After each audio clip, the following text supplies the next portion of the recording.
Have you ever heard a story so wild, so terrifying, that it crawls under your skin and stays there? A tale of gods and monsters, of impossible quests and a hero who dared to look death in the face. This is the story of Perseus and Medusa. Our journey begins not with a hero, but with a prophecy.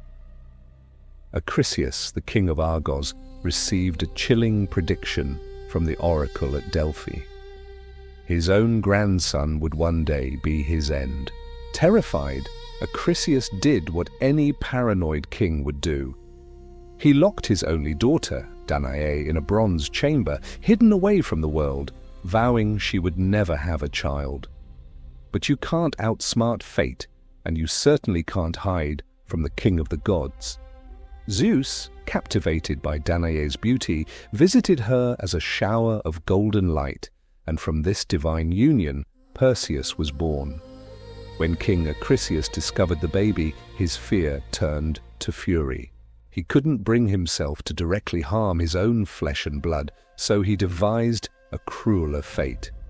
He sealed Danaë and the infant Perseus inside a large wooden chest and cast them out into the churning sea, leaving them to the mercy of the waves.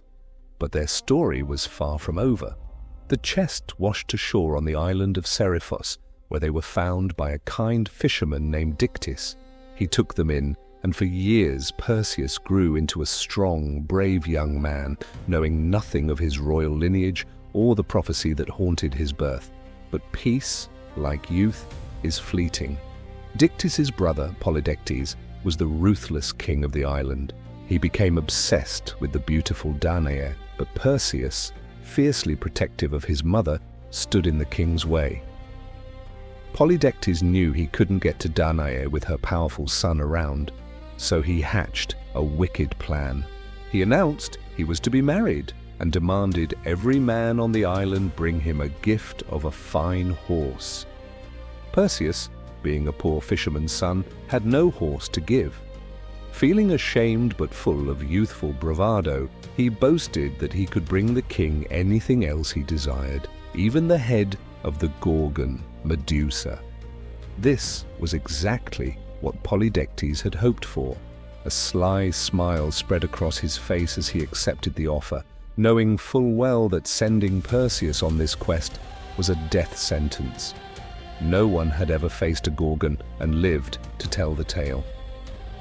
And so Perseus was trapped by his own words, bound by honor to undertake an impossible mission. He had no idea where to find the Gorgons, let alone how to defeat one. But remember, he was no ordinary man. He was the son of Zeus, and the gods of Olympus were watching. His divine family was about to give him a helping hand. The clever goddess Athena and the swift messenger Hermes appeared before him. They knew the dangers that lay ahead. Medusa was one of 3 Gorgon sisters, but she alone was mortal.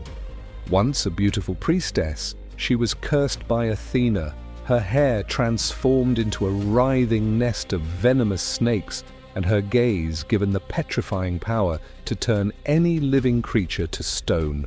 To defeat her, Perseus would need more than just courage. He would need divine aid. Athena gifted him her own polished bronze shield, as reflective as a mirror, warning him never to look at Medusa directly. Hermes gave him an unbreakable adamantine sword, sharp enough to slice through the Gorgon's tough scales. But to find Medusa's hidden lair, he needed to seek out the Grey, 3 ancient sisters who shared a single eye and a single tooth between them.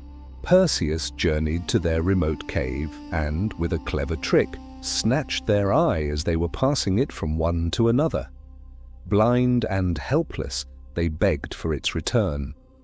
Perseus agreed, but only if they revealed the location of the nymphs of the north. The Grey reluctantly told him what he needed to know.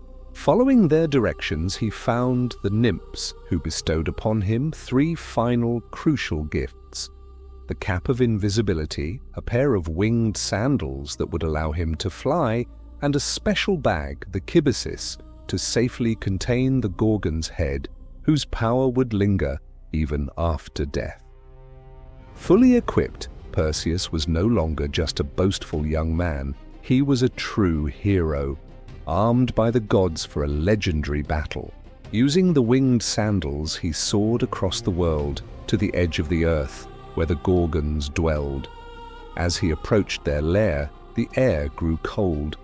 The path was littered with the grotesque stone statues of men and beasts, the petrified victims of Medusa's curse. The sight was a chilling reminder of the fate that awaited him. He put on the Cap of Invisibility and crept into the cave. There they were, the three Gorgons, asleep. Using his polished shield as a mirror, he carefully scanned the reflections of the sleeping monsters. He identified Medusa, the only mortal one. With his heart pounding in his chest, his eyes fixed on her reflection in the shield, he raised the adamantine sword. In one swift, decisive motion, guided by Athena, he struck. He severed Medusa's head from her body. From her neck sprang two beings, the winged horse, Pegasus, and the giant Chrysaor. Without a moment's hesitation, Perseus placed the still hissing head into his magical bag, and with the other two Gorgons awakening in a fury, he used the winged sandals to fly away, invisible and victorious. So, what does this epic tale really mean? On the surface, it is a classic hero's journey. A young man overcomes impossible odds to save his mother and prove his worth. But if we look deeper, the myth of Perseus and Medusa is a powerful allegory.